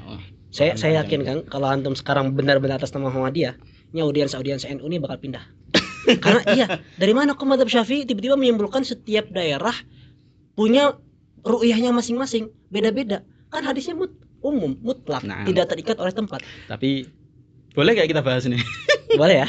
Boleh. Baik, kita bahas. Terus gimana kok dari tadi antum dukung Muhammadiyah, Ustaz? Iya. Seolah-olah antum ini Muhammadiyah, Ustaz. Bukan, saya kalau dibilang orang Muhammadiyah enggak. Ya. Saya kalau bilang orang NU, saya enggak masuk organisasi NU. Belum masuk. Wallahu alam nanti kedepannya masuk organisasi NU. Saya ngikut mana yang benar aja. Mana yang menurut anak benar. Kalau di suatu saat NU yang benar, anak ikuti NU. Kalau suatu saat Muhammadiyah yang benar, anak ikuti Muhammadiyah, benar aja. Kita kalau ngikut NU ntar kita nggak diundang ke acaranya Muhammadiyah. Kalau kita ikut Muhammadiyah nggak diundang acaranya NU. Berarti sekarang nih antum kembali menjadi NU. Anggap jadi NU. Anak sekarang Muhammadiyah. Ayo. Apa tadi? Iya, dari mana? Bahkan ini didukung sama apa, KHGT ini didukung sama 3 mazhab loh. Syafi'iyah ini kayak jawab masalah ini. Syafi'iyah kenapa kau membatasi ru'yah di daerah-daerah? Kenapa kok enggak? Padahal hadisnya itlaq. Kenapa? Bukankah kalau ada apa hadis yang itlaq kemudian ada hadis lain yang mengkait, yang mentaksis, seandainya itu am maka ada yang mentaksis, ada yang khas, bukankah harusnya mentaksis hadis tersebut, mentakyid hadis tersebut? Naam. Dan nyatanya ada hadis yang mentaksis dan mentakyid itlaqnya sumuli ru'yati tadi. Jadi enggak secara mutlak. Apa itu? Ada hadis, sebenarnya kalau dilihat ini seolah-olah hadisnya mauquf karena ini adalah cerita sahabat, tapi sahabatnya bilang hakadza amaruna Rasulullah SAW. Jadi kalau antum lihat di disiplin ilmu mustalah hadis, kalau sudah amaruna Rasulullah fi hukmil marfu. Meskipun dia mauquf tapi fi hukmil marfu, dihukumi oleh ahli hadis itu adalah hadis marfu. Marfu hukman istilahnya. Nah, apa itu hadisnya? Yaitu suatu saat ada seorang tabi'in ya, beliau itu namanya Quraib. Tabi'in yang bernama Quraib ini, beliau adalah maula, budak. Maula itu bekas budak lah. Bekas budak dari siapa? Dari Al-Abbas bin Abdul Muttalib, pamannya Nabi. Nah, sehingga Quraib ini interaksinya dengan keluarganya paman Nabi Al-Abbas bin Abdul Muttalib ini erat interaksinya. Sampai suatu saat istri daripada Al-Abbas bin Abdul Muttalib, yaitu Ummul Fadl bintil Haris kalau nggak salah. Fadl ini bin Abbas ya? Al-Fadl bin Abbas, makanya disebut Ummul Fadl.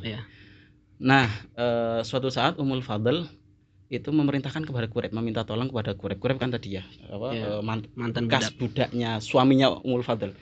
Ya Quraib, tolong ente berangkat ke Syam, posisinya kan di Madinah. Tolong ente berangkat ke Syam karena ada hajat sama Muawiyah. Muawiyah itu ada di Syam saat itu. Tolong berangkat ke Syam, ana ada hajat, sampaikan kepada Muawiyah ana ada hajat kayak gini. Berangkat itu si siapa? Quraib berangkat ke Syam. Setelah di Syam itu menjelang Ramadan. Dia berangkat menjelang Ramadan. Nah, nyampe di mana? Nyampe di Syam, tetap di Syam itu sampai masuk bulan Ramadan. Dan mereka orang-orang Syam ini melihat hilal itu malam Jumat. Jangan ditanya tanggalnya, kan enggak tahu. Hadisnya bilang Lailatul Jumat. Ya, tanggal 29 Sya'ban berarti. Mereka melihat hilal malam Jumat. Terus akhir pulang ini setelah urusan dengan Muawiyah kelar, pulang ini si siapa? Quraib pulang ke Madinah. Pas sampai di Madinah Quraib kaget. Loh, harusnya misalkan harusnya ini sampai mau lebaran nih. Enggak, belum lebaran. Pas pas pulang kaget si Quraib. Kenapa? Karena misalkan seandainya ru'yahnya tadi apa? Malam Jumat ya. Seandainya malam Jumat ini ru'yah harusnya sekarang misalkan tanggal 10. Ya. Tapi nyatanya di Madinah saat itu bukan tanggal 10. Tapi tanggal 9 masih. Kok bisa? Hanya akhirnya kan Quraib ini kok bisa apa? Sekarang nih. Baru tanggal 9, tanggal 10 harusnya. Iya. Kau kapan lihat hilal? Anak kemarin di Syam lihat hilal malam Jumat. Loh enggak, kita di Madinah lihat hilal kapan? Malam Sabtu. Paham? Nah, setelah itu apa kata Quraib? Ya, Quraib ngomong ke Ibnu Abbas saat itu. Quraib bilang ke Ibnu Abbas, sudah kalau gini berarti yang kita harus ngikut ke yang Syam aja, karena Syam lebih awal lihat hilal. Jadi itu harusnya lebih awal. Kau harusnya ngikut kita. Katanya Ibnu Abbas enggak. Kita tetap puasa berdasarkan ru'yatul hilal yang kita alami di Madinah. Artinya hilal kau di Syam, hilal kami di Madinah. Terus diakhiri dengan hakadha amarona Rasulullah sallallahu alaihi wasallam. Inilah yang diperintahkan oleh Rasulullah. Seperti inilah yang diperintahkan oleh Rasulullah. Nah, karena ada redaksi hakadha amarona Rasulullah sallallahu alaihi wasallam ini, akhirnya hadis ini yang harusnya mauquf karena ini cerita para sahabat, akhirnya fi hukmil marfu, dihukumi hadis marfu yang disarankan kepada Nabi. Seolah-olah ini hadisnya Nabi. Jadi nggak bisa dibilang loh ini kan hadisnya mauquf. Enggak. Na'am mauquf tapi fi hukmil marfu, diterima oleh para ulama. Mauquf itu teman-teman hadis yang dinisbatkan kepada sahabat. Jadi kalau sahabat ini ngomong namanya mauquf. Tapi marfu kalau Nabi yang ngomong berarti namanya hadis marfu. Makanya tadi hadisnya Sayyidina Abdullah bin Abbas, tapi ketika Sayyidina Abdullah bin Abbas mengatakan, beginilah Rasulullah memerintahkan kami, seolah-olah Nabi lah yang ngomong. Nah, sebenarnya kalau ini kan saya tadi jadi Muhammadiyah, masih bisa dikritik. Gimana? Ya mungkin saja itu pemahaman Sayyidina Abdullah bin Abbas dari perintahnya Nabi. Sumuli ru'yatihi, lihatlah, puasalah ketika melihat hilal. Nah, maka Sayyidina Abdullah bin Abbas, oh berarti kalau nggak ngelihat, enggak, dan kita nggak lihat. Saya boleh ngerot lagi nggak? Kayaknya panjang deh. panjang deh. Kita nanti ya sedikit lah. Gatel ini. Udah terlanjur anak cosplay jadi orang NU kan. Antum kok mencela-mencela kalau anak bilang. Kenapa? Tadi antum pakai konsepnya Hanafiyah yang mengatakan al-asl fil ahkam adalah mu'allalah. Tapi sekarang antum seolah-olah menolak hadis qaulus sahabah. Qaulus sahabi, padahal qaulus sahabi hujah enggak menurut Hanafiyah? Ya, hujah. Qaulus sahabi hujah. Kenapa kok antum ngambil kaidahnya Hanafiyah satu tapi menolak satu kaidah yang lain? Enggak boleh dong. Oke. Talfik di furu' aja enggak boleh, apalagi talfik di usul. Saya enggak jadi Muhammadiyah. Saya bukan Muhammadiyah. Nanti orang Muhammadiyah enggak terima. Ini bukan berarti saya benci Muhammad, bukan apa. Ini menunjukkan bahwa ulama itu punya dasar gitu loh. Mereka enggak ngawur. Ya, betul. Jadi entah kita mau ngikut NU, kita mau ngikut Muhammadiyah, mau ngikut pemerintah, silakan. Yang penting hidup damai. Jangan ramai. Kita ini umat Islam udah dipecah belah ini yang bikin akhirnya umat Islam terbelakang sekarang ini. Kan ada orang udah ngapain ikut ulama? Al-Qur'an dan Sunnah aja. Tahu kan gimana sekarang? Kalau kita ngikut sunnah atas pemahaman siapa? Iya. Sama sunnah ini. Nah, makanya itu. Iya. Makanya ya, jadi jangan dibilang kau nggak ngikut Nabi. Kita ngikut Nabi, cuma ikut pemahaman ente apa pemahaman siapa ini gitu. Ya. Ala kulli hal. Jadi gini, artinya ini pelajaran buat teman-teman semua bahwa ya semua ulama itu pasti punya dalil dan punya dasar yang kuat, tidak sembarangan begitu saja ngambil kesimpulan hukum. Kita boleh skeptis bahwasanya ini mungkin nggak ada dalilnya, tapi harusnya kalau kita mau insaf, kita harusnya percaya sama para ulama. Betul. Karena gini, ketika kita hendak pergi ke dokter, kita pasti akan mencari nama baik dokter. Ini dokter nih bisa dipercaya nggak? Nah, ketika semua orang mengatakan dokter ini hebat, kita nggak bakal bertanya. Disuntik dimanapun, ya saya silakan. Tapi kenapa ketika kita sebutkan Imam Nawawi, Imam Ibn Hajar, kok wah hadisnya mana? Nah, sebenarnya ini kontradiksi. Kenapa ketika ke dokter yang terkenal kehebatannya kita percaya begitu saja, bahkan kadang kafir? Ini sama ulama yang jelas keilmuannya. Dan perangainya juga terekam jelas bagaimana seluk-beluk kehidupan beliau yang benar-benar menjaga. Kenapa kita nggak percaya? Dan bahkan sebenarnya orang awam yang mengkor-korkan ikut Quran dan Sunnah itu bukan ikut Quran dan Sunnah, mengikuti pemahaman ustadz mereka terhadap Quran dan Sunnah. Betul sekali. Sementara kita mengikuti pemahaman ulama yang mereka belajar dengan sedemikian rupa sungguh-sungguhnya, kita ikutin pemahaman mereka gitu. Nah, wah ini panjang banget kita masalah metode ini. Alhamdulillah. Sekarang ini ada pembahasan berikutnya.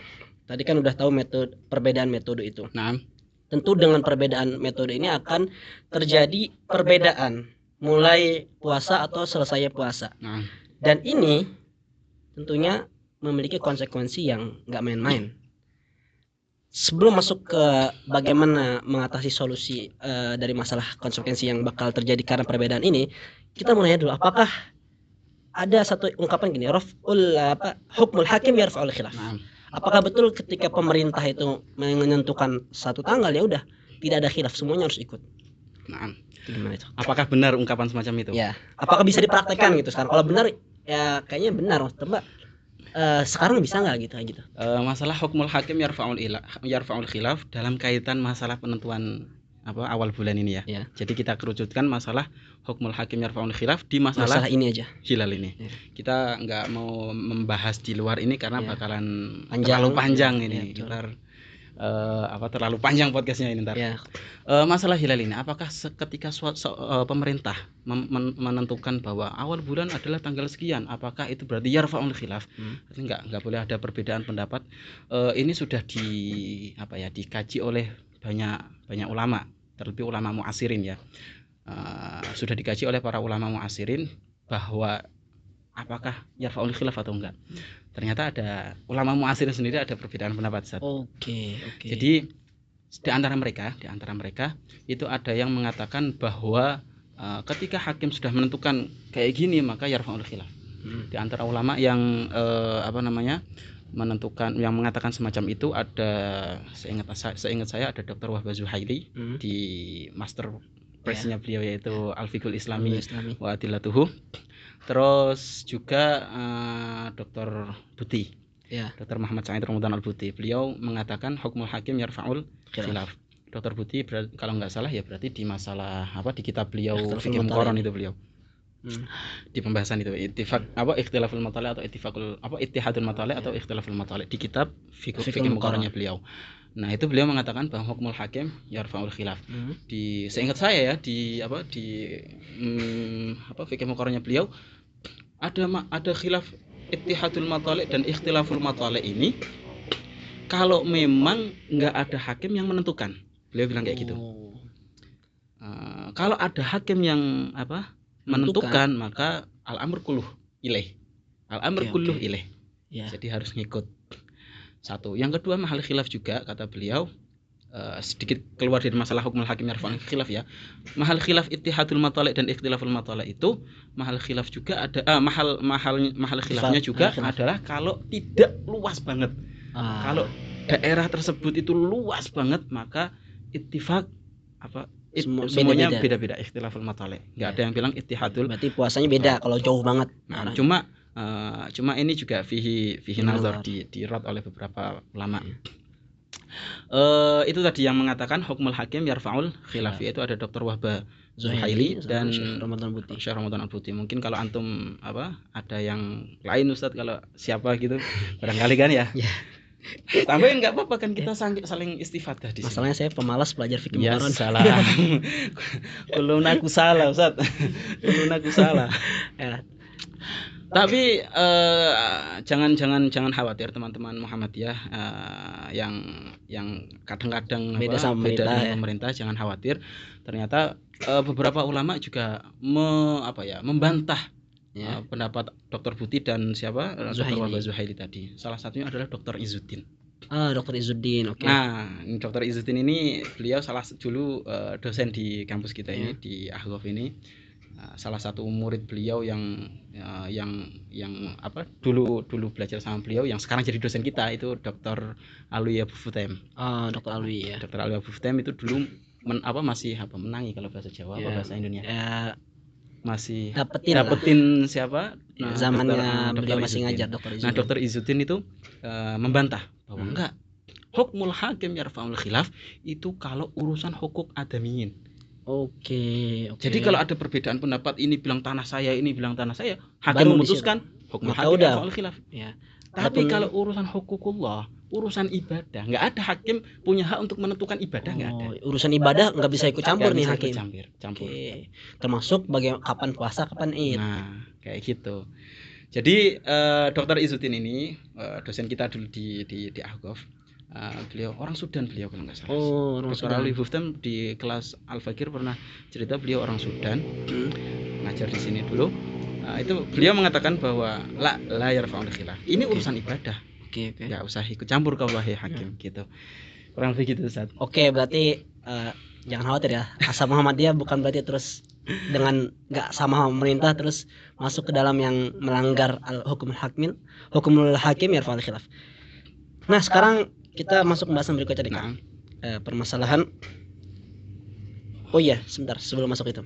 Saya menarik tuh masalah tadi ittifaq al-madzhabul arba'ah. Nah, di antaranya kan madzhab Malik. Yang masalah apa ini? Yang tadi yang masalah ittihadul matali, bahwasanya satu orang lihat ya sedunia puasa. Di antaranya madzhab Malik, tapi ternyata ada ulama madzhab Malik yang lumayan terkenal juga, Al-Imam Qarafi.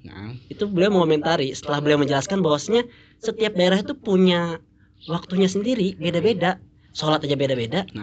Dan beliau katanya setelah itu mengatakan bahwa mengatakan bahwasanya puasa itu cukup dengan satu orang melihat di satu daerah kemudian semuanya harus puasa, itu sangat jauh dari dalil dan kaidah.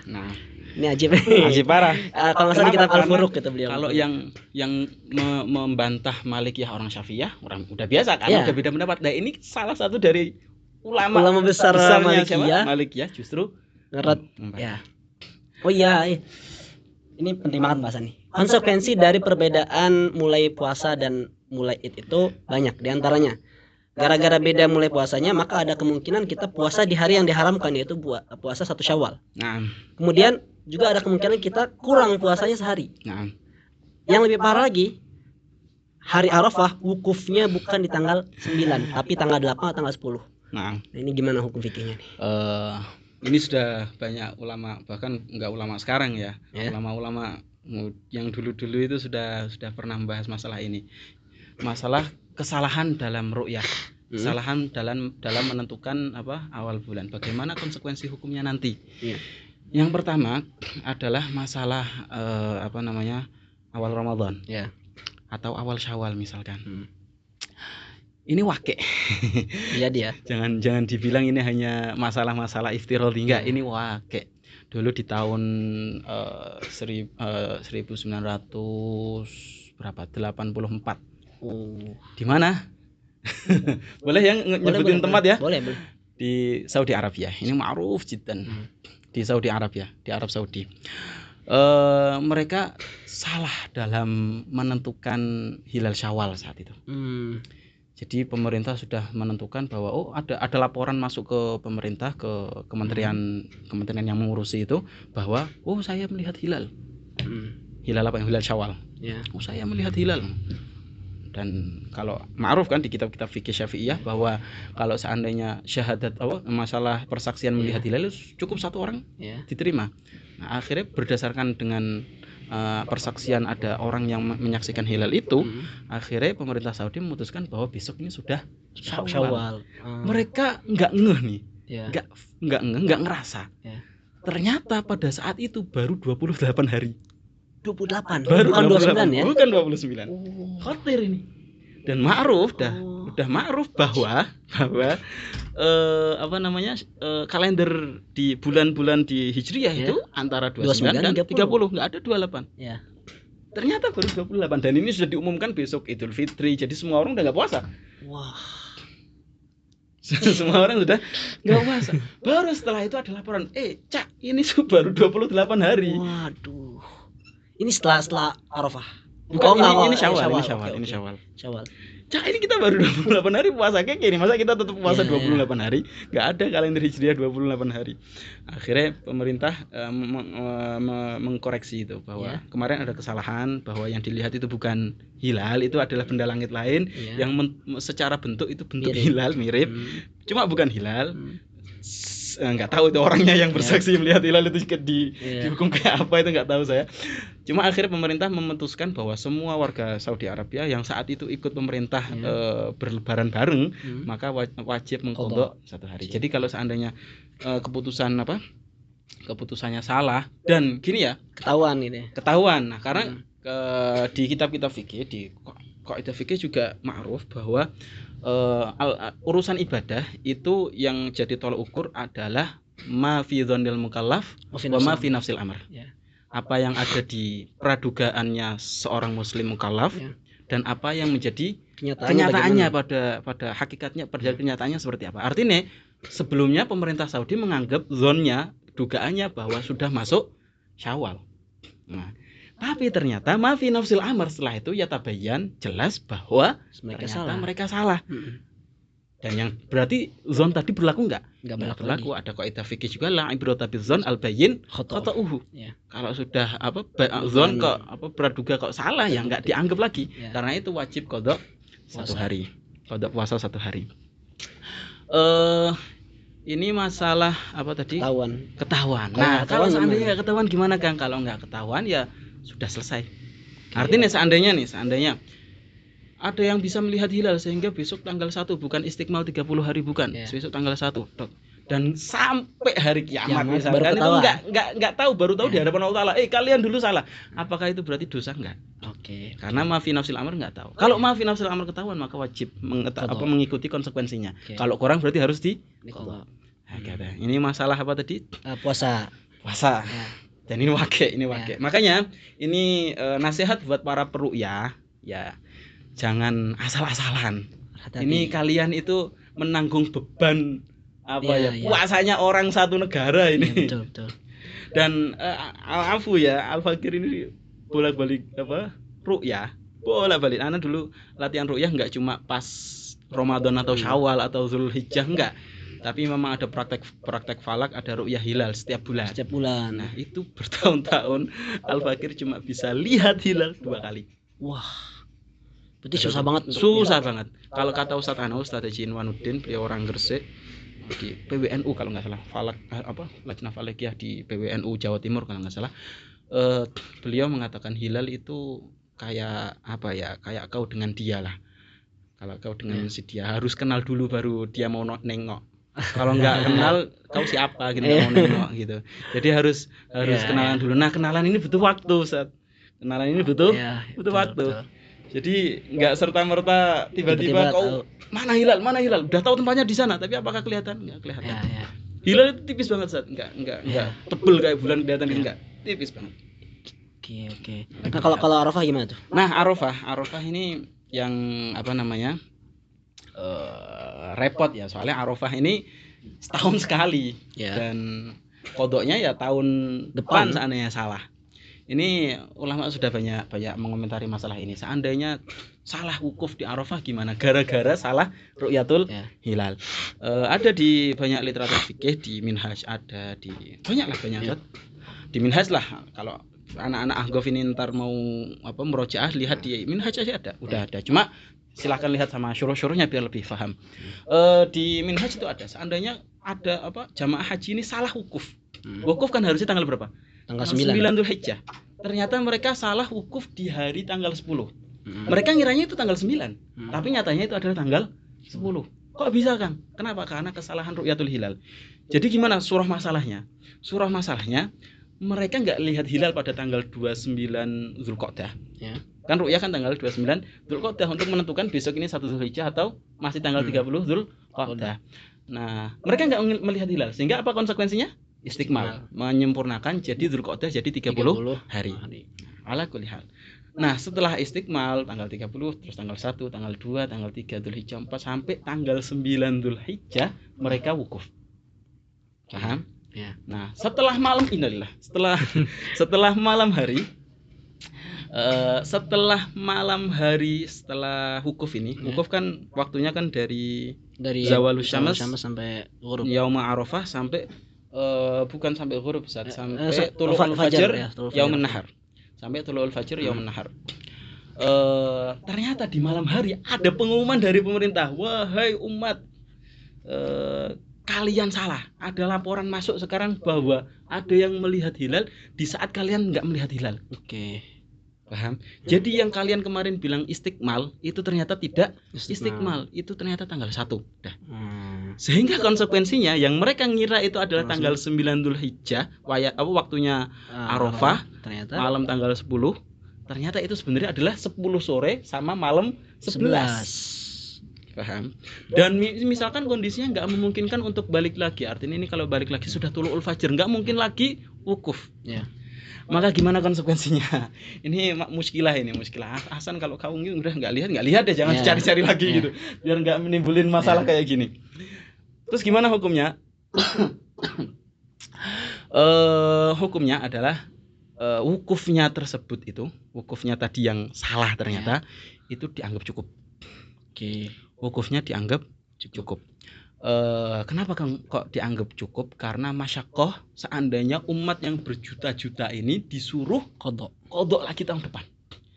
Karena kalau antum tahu ya, di ilmu manasik, itu nggak ada istilah haji batal, itu nggak ada. Iya. Yang ada kalian ihsor ntar harus kodok atau gimana, konsekuensinya panjang itu tafsirnya. Ini nggak ada batal. Jadi gimana? Kau harus mengkodoknya. Selama kau sudah masuk ihram, kok nggak bisa menunaikan dengan sesuai kaidah yang ada, kriteria yang ada, maka harus mengulangi. Maka gimana? Harusnya mengulangi. Cuma masyakoh Ustaz, ini kalau 1-2 orang oke lah ngulangi, tapi yang ngulang, lihat berapa jamaah haji setiap tahun itu, sebegitu banyaknya salah. Apakah harus kodok tahun depan? Ntar antrian haji tambah antri lagi ntar ya. Repot juga ntar. Nah, akhirnya gimana fuqaha dari zaman dulu ini, masya Allah, beliau mengatakan cukup wukufnya yang salah itu cukup. Kenapa? Alasnya masyakoh. Al-masyakoh tajlibut taisir. Nah, ada pengecualian sama para ulama, kecuali kalau memang sedikit. Nah, sehingga tidak ada masyakoh.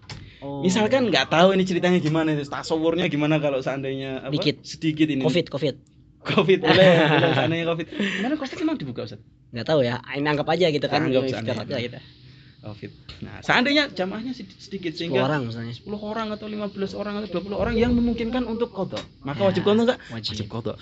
Karena 10 orang ini yang enggak nambahnya cuma 10 doang, ya aman gitu. Antrian haji enggak ngaruh terlalu parah juga nantinya. Betul. Jadinya enggak ada masyaqqah, Jadi aman ya, maksudnya kita enggak perlu takut kalau beda ntar gimana hajinya, ternyata fuqaha udah punya solusinya. Dan ini baru satu sisi Ustaz. Ini kalau salahnya telat. Ini baru kan salahnya terlalu akhir. Iya, kita terlambat. Kita udah tanggal 10 baru wukuf. Kalau tanggal 8 gimana? Surahnya gimana? Berarti ada hilal, ada yang melihat hilal. Kemudian enggak ada istiqmal, besok udah tanggal 1 Zulhijjah. Kemudian tanggal 9, dugaan mereka tanggal 9 akhirnya mereka wukuf. Ternyata bilang, hilal kemarin itu salah. Itu enggak ada hilal, jadi istiqmal, sehingga sekarang sebenarnya tanggal 8. Maka gimana hukumnya? Kalau ini lebih mudah Ustaz. Iya betul. Kenapa? Karena belum kan? Ya, belum yang masih ada besok. Masih ada besok wukufnya. Dan emang besok sebenarnya. Nah, makanya itu kalau memungkinkan untuk diulangi lagi besok, waktunya bisa, maka harus besok ulangi wukufnya. Tapi kalau nggak bisa Ustaz, misalkan udah mepet segala macam, nggak mungkin lagi atau gimana? Atau ketahuannya setelahnya. Setelah rangkaian haji kelar misalkan baru ketahuan. Ternyata waktu tanggal 9 itu 9 tanggal 8. Itu berarti sama kayak kasus tadi. Nah, harus qadha. Oke. Itu masalah ini berarti udah selesai. Sekarang masalah terakhir.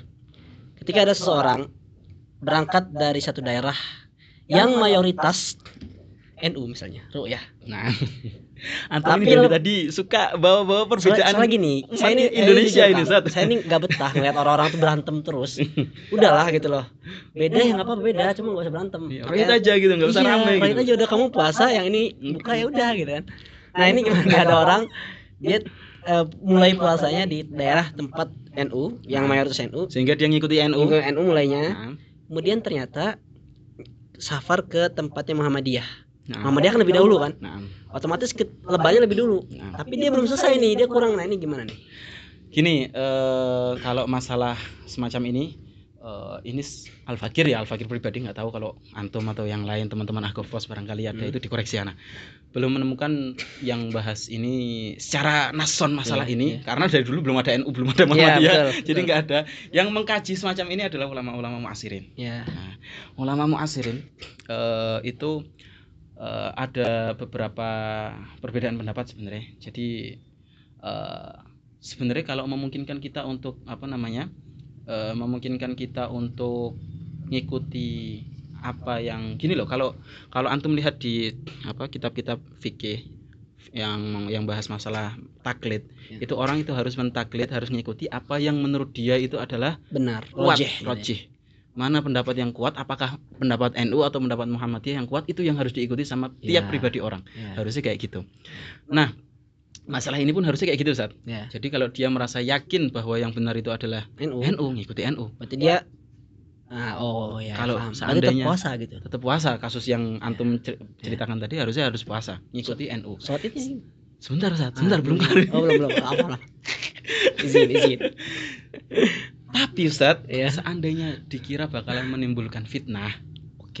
Seandainya dikira menimbulkan fitnah, Ustaz, maka dari Majma' Fikih Islami yang di bawah naungan Rabitatul Alam Al-Islami memberikan putusan bahwa mafi muskilah, seandainya kau ngikuti mereka, seandainya justru ini yang lebih bagus kata mereka, seandainya bakalan menimbulkan fitnah, artinya pecah belah.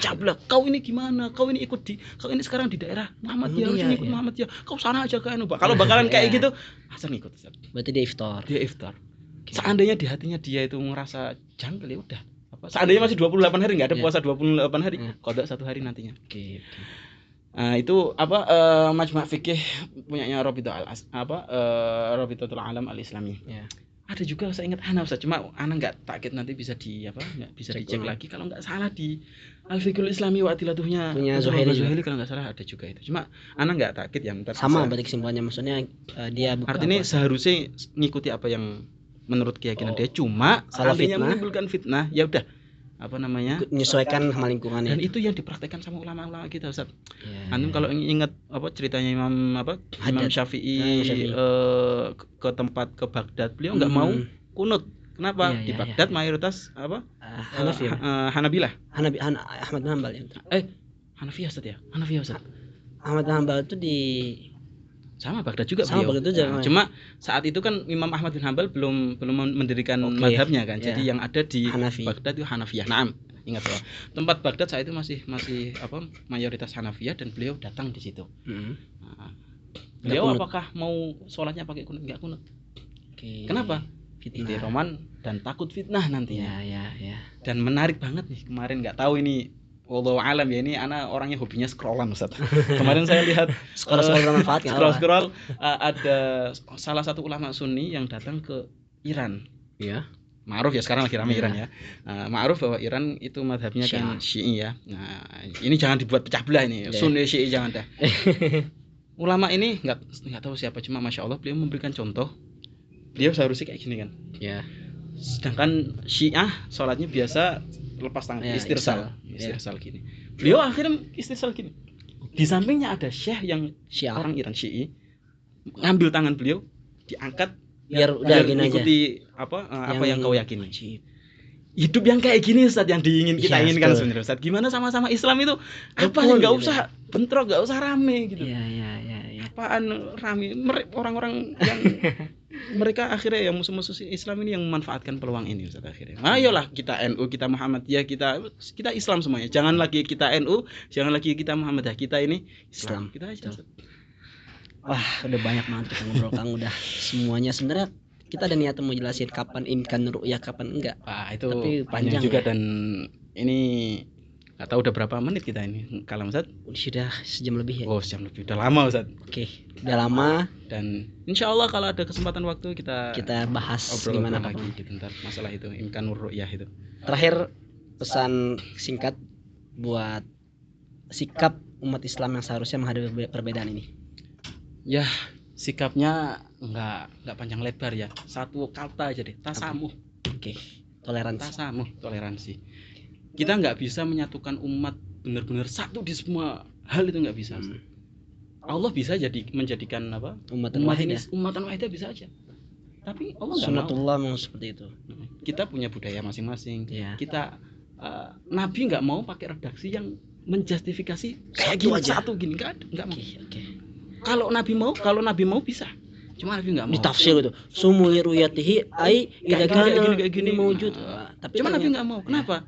Biar agama ini enggak sempit, kita bisa fushah gitu, bisa leluasa gitu. Dan ini keistimewaan agama kita. Jangan justru dijadikan bahan untuk perpecahan. Allah. kau gini kita gini, enggak bisa, jangan. Kita hidup tasamuh, harus kayak gitu. Ini yang perlu ditanamkan ke hati orang-orang Islam yang fanatik ini ya. Ini mau ta'assub, ini musyrik. Ya Allah. Ala kulli hal. Alhamdulillah udah sejam hampir 2 jam kita. Sebelumnya Ustaz ya, sebelum antum tutup, ana terima kasih kepada teman-teman Agofos yang mempercayakan Al-Fakir. Al-Fakir kalau dibanding sama apa? Moderator sama narasumber sebelumnya itu sebenarnya enggak ada apa-apanya Ustaz. Tapi antum serius Ustaz. Jadi anak pertama ditawarin sama siapa, Ustaz Aris. Ketua Agofos ini, saya siapa yang jadi narasumber yang lain? Gus Muhas, saya Hafiz Jufri. Waduh, orang-orang kayak gitu, saya ini siapa gitu. Jadi terima kasih, semoga nggak mengecewakan kepada teman-teman Agofos. Saya apresiasi. Cuma ya halamin nih, ini yang saya bisa gitulah. Kurang lebihnya mohon dimaafkan. Kita sebenarnya bentar lagi Idul Fitri Ustaz, kita maaf-maafan dari sekarang. Kita yang makasih harusnya kan. Kita harusnya terima kasih, dan disclaimer ini podcast bersama Al-Fakir. Al-Fakir belum pernah podcast dan alhamdulillah diberi kesempatan pengalaman baru sama Agofos untuk podcast ini. Jazakumullah khair teman-teman Agofos, Ustaz Aris dan yang lain yang nggak bisa Al-Fakir sebutin satu-satu. Jadi teman-teman sebenarnya 3 podcast, enggak 3 podcast, ada beberapa podcast kayak Syed Hafiz Jufri, Gus Muhas, sekarang Kang Husni. Mereka ini semuanya pentolan atau bahasanya tokoh-tokoh angkatan mereka, karena mereka ini pemegang kursi-kursi kamlat. Amin, saya amin aja Ustaz ya. Dan saya merasa mulia bisa ngobrol sama mereka semua. Alhamdulillah, mudah-mudahan saya bisa kamlat juga. Amin, insyaallah. Oke, kita sudah ada di penghujung acara. Semoga apa yang kita bahas hari ini bermanfaat. Kita terima kasih semuanya kepada Kang Husni sudah memberikan ilmunya, dan ikutin terus setiap konten Agofos. Mungkin ini podcast yang terakhir, tapi saya berharap mudah-mudahan ada podcast-podcast yang lain yang bisa dinikmati oleh penonton Agofos. Saya Reji Alfian, mohon undur diri, mohon maaf atas setiap kesalahan yang saya lakukan, mungkin kurang tawadu. Enggak ada. Kita semuanya sama Ustaz. Kita sama dah. Takut kurang tawadu, takut ini kok motong-motong terus narasumbernya. Izin. Labas. Kita harus kayak gini Ustaz. Namanya podcast bukan ceramah gitu ini. Kalau kita mau buat ceramah gitu, ini bukan ceramah. Terima kasih teman-teman. Assalamualaikum warahmatullahi wabarakatuh. Waalaikumsalam warahmatullahi wabarakatuh.